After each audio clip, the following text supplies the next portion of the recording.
Hello family, आज मैं आपको लेकर चलूंगा मध्य प्रदेश के एक अनोखे दिव्य स्थल पर ओरछा, जहां आपको इतिहास, भक्ति और प्राकृतिक सुंदरता का एक अनोखा संगम देखने को मिलेगा, जो झांसी रेलवे स्टेशन से केवल 15 किलोमीटर दूर है। जहां आप आसानी से ऑटो या टैक्सी लेकर 30 मिनट में पहुंच सकते हैं और ठहरने के लिए यहां पर बजट होटलों और धर्मशालाएं में 500 रुपये प्रतिदिन के हिसाब से आरामदायक विकल्प हैं। जहाँ ओरछा में देखने के लिए कई अद्भुत जगहें हैं, जैसे राम राजा मंदिर, जहाँ भगवान राम को राजा की तरह पूजा जाता है, चतुर्भुज मंदिर जिसकी वास्तुकला दिल को छू लेती है, और ओरछा का किला जो इतिहास की कहानियां सुनाता है, और जहां भगवान राम को भगवान नहीं बल्कि राजा के रूप में पूजा जाता है। और सबसे खास बात यह है कि हर शाम उन्हें गार्ड ऑफ ऑनर दिया जाता है, ठीक वैसे ही जैसे कि शाही राजा को दिया जाता है। जहां मध्य प्रदेश पुलिस पूरी शान और मर्यादा के साथ भगवान राम को गार्ड ऑफ ऑनर देती है। दिलचस्प बात यह है कि राज्य के मुख्यमंत्री या राज्यपाल को भी यह सम्मान नहीं मिलता। ये सम्मान केवल और केवल राजा राम के लिए है, जो यहाँ के असली शासक माने जाते हैं। जहां बेतवा नदी के किनारे स्थित छतरियां और लक्ष्मी नारायण मंदिर भी आपके सफर को यादगार बनाने में कोई कमी नहीं रखते।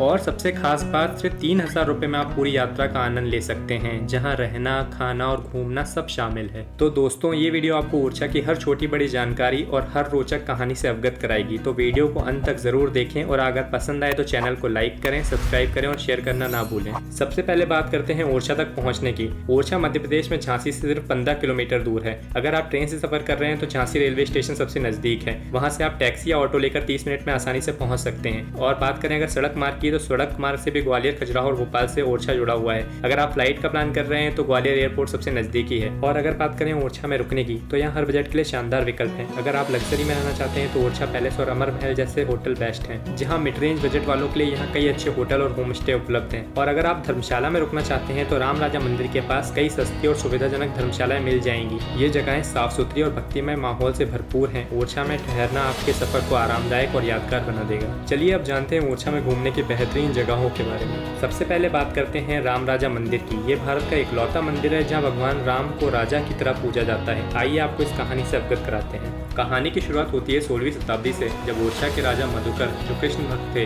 और उनकी रानी गणेश कुंवर, जो राजा राम के अनन्य उपासक। जहाँ राजा अक्सर मथुरा में भगवान कृष्ण की भक्ति में लीन रहते थे, तो रानी अयोध्या जाकर राम की आराधना करती। एक दिन राजा ने रानी से कहा, तुम्हारे राम कभी तुम्हें दर्शन नहीं देते, जबकि मेरे कृष्ण तो बस भजन मात्र से प्रसन्न हो जाते हैं। तुम एक बार मेरे साथ मथुरा चलो, देखो तुम अपने राम को भूल जाओगी। जिसका उत्तर रानी ने शांत भाव से दिया, राम मेरी आत्मा है, यदि अगली बार जब मैं ओरछा लौटूंगी तो राम को अपने साथ लेकर ही। और फिर रानी तपस्या करने अयोध्या पहुंची, जहां 1 महीने की कठोर तपस्या के बाद भी जब राम जी प्रकट नहीं हुए तो निराश होकर रानी ने समाधि लेने का निर्णय कर लिया। तभी सरयू नदी से एक दिव्य मूर्ति प्रकट हुई और भगवान राम ने उन्हें दर्शन दिए। राम जी ने रानी का आग्रह स्वीकार किया और ओरछा चलने की हामी भरी, पर 3 शर्तें भी रखी। जहाँ पहली शर्त थी कि यात्रा पुष्य नक्षत्र में होगी और यात्रा पूरी पैदल होगी। वहीं दूसरी शर्त थी, जहाँ राम राजा को विराजमान किया जाएगा, वहां से वह कभी हटेंगे नहीं। और तीसरी और महत्वपूर्ण, ओरछा में सिर्फ एक ही राजा होगा, वो होंगे राजा राम। रानी ने इन शर्तों को स्वीकार किया और राम जी के साथ ओरछा लौटी। राजा मधुकर ने जब यह समाचार सुना तो उन्होंने राम के स्वागत के लिए एक विशाल मंदिर बनाने का निर्णय लिया, परंतु मंदिर के निर्माण में देर हो गई और तब तक रानी राम जी को अपने महल की रसोई में विराजमान करने के लिए विवश हो गई। राम जी वहां स्थापित हुए और फिर वहां से कभी नहीं हिले, और इसी वजह से महल की रसोई ही राम राजा मंदिर बन गई, जहां आज भी राम जी राजा के रूप में विराजमान हैं। जहां बात करें मंदिर से जुड़े रोचक तथ्य के बारे में, तो यहाँ आज भी मुख्यमंत्री या गवर्नर को गार्ड ऑफ ऑनर नहीं दिया जाता है, क्योंकि यह सम्मान केवल राम राजा के लिए है। और राम जी की मूर्ति में उनके पैरों के दर्शन करने को विशेष शुभ माना जाता है। और ओरछा में आज भी श्री राम राजा के रूप में पूजे जाते हैं। इसके बाद बारी है चतुर्भुज मंदिर की। ये मंदिर एक अद्भुत वास्तुकला का उदाहरण है, जो भगवान विष्णु को समर्पित है। पहले इसी मंदिर में राम जी की मूर्ति स्थापित की जाने वाली थी, पर जब राम जी की मूर्ति को महल में स्थापित कर दिया गया, तब यह मंदिर विष्णु जी को समर्पित कर दिया गया। जहाँ यह मंदिर अपनी ऊंचाई और अनोखी वास्तुकला के लिए मशहूर है। यहाँ से पूरा ओरछा शहर आपको एक ही नजर में दिखता है। अब चलते हैं ओरछा के किले की ओर, जो बुंदेला राजाओं की शान और वीरता का प्रतीक है। इसका निर्माण राजा रुद्र प्रताप सिंह ने 16वीं शताब्दी में करवाया था। किला बेतवा नदी के किनारे स्थित है और अपनी शानदार वास्तुकला के लिए प्रसिद्ध है। और अगर आप प्रकृति प्रेमी हैं तो बेतवा नदी के किनारे स्थित छतरियां आपके लिए परफेक्ट हैं।